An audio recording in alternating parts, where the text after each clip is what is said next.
الحمدللہ وحدہ لا شریک لہ والصلاۃ والسلام علی من لا نبی بعدہ۔ اللہ رب العزت نے قرآن کریم میں ارشاد فرمایا النبی اولیٰ بالمؤمنین من انفسہم، کہ نبی کریم صلی اللہ علیہ وسلم ایمان والوں کو اپنی جان سے زیادہ عزیز ہیں۔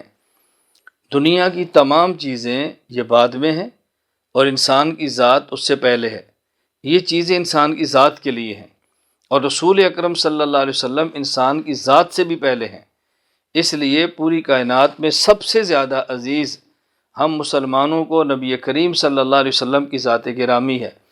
حضور اکرم صلی اللہ علیہ وسلم پر اپنی جان، اپنا مال، اپنا گھر، اپنی اولاد، خاندان اور پوری کائنات کو قربان کر دینا ہر مسلمان اپنے لیے سعادت اور فخر ہی نہیں بلکہ فرض سمجھتا ہے۔ حضور اکرم صلی اللہ علیہ وسلم کی ذات اقدس، رسول اکرم صلی اللہ علیہ وسلم کی ناموس، نبی کریم صلی اللہ علیہ وسلم کی حرمت اور عزت پہ سب کچھ فدا کرنا، یہ ہمارا ایمان ہے۔ ابھی رسول اکرم صلی اللہ علیہ وسلم کی ناموس اور عزت مسلمان کے دل سے کم کرنے کے لیے ہر آئے دن کوئی نہ کوئی منصوبہ کفر کی طرف سے بنایا جاتا ہے اور جذبات سے کھیلا جاتا ہے۔ ہر آئے دن کوئی نہ کوئی ایسا منصوبہ بناتے ہیں کہ جس سے مسلمان وہ سمجھتے ہیں گویا ان چیزوں کا عادی ہو جائے گا، اور ایک وقت آئے گا کہ حضور کی ناموس پر حملہ کرے گا اور مسلمان بے حس اور بے ضمیر ہو کر میدان میں شاید نہ نکلے۔ یہ کفر کی غلط فہمی ہے، کفر کی بھول ہے۔ ہر مسلمان پیغمبر کی حرمت پہ کٹ مرنا اپنے لیے سعادت اور فخر سمجھتا ہے۔ ابھی جو رسول اکرم صلی اللہ علیہ وسلم کا خاکہ الیاذ باللہ بنانے کا اعلان کیا جا رہا ہے، پوری دنیا کا مسلمان مشرق سے مغرب، شمال سے جنوب وہ سراپا احتجاج ہے، اور ہر مسلمان جس حد تک اس سے ممکن ہوا وہ کوشش کرے گا کہ اس محنت اور اس گندی کاوش کو رکوا دیا جائے۔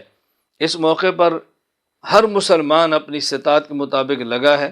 بڑی بڑی جماعتیں، ادارے، افراد احتجاج بھی کروا رہے ہیں۔ میں سمجھتا ہوں کہ اہم ترین چیز یہ ہے، نمبر ایک، حکومتی سطح پر ان کے سے سفارتی تعلقات ختم کیے جائیں۔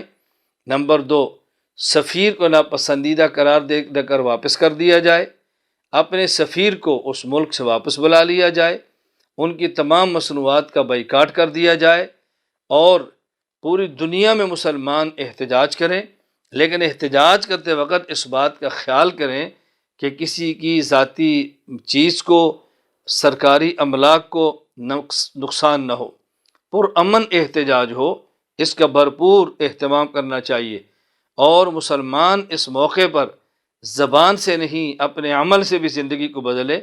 رسول اکرم صلی اللہ علیہ وسلم کی محبوب سنت اگر کسی کے چہرے پہ نہیں تو اپنے چہرے پر سجائے، لباس اگر سنت کے خلاف ہے تو سنت کے مطابق پہنے، اگر اپنی معاشرتی زندگی سنت کے خلاف ہے تو سنت کے مطابق بنائے۔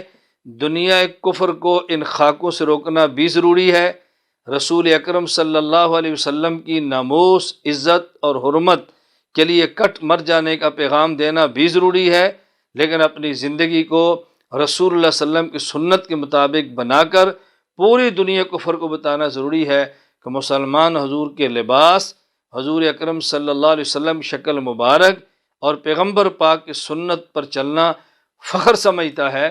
اللہ تعالی ہم سب کو رسول اکرم صلی اللہ علیہ وسلم کی ناموس، عزت اور حرمت پر کٹ مرنے کی توفیق عطا فرمائے۔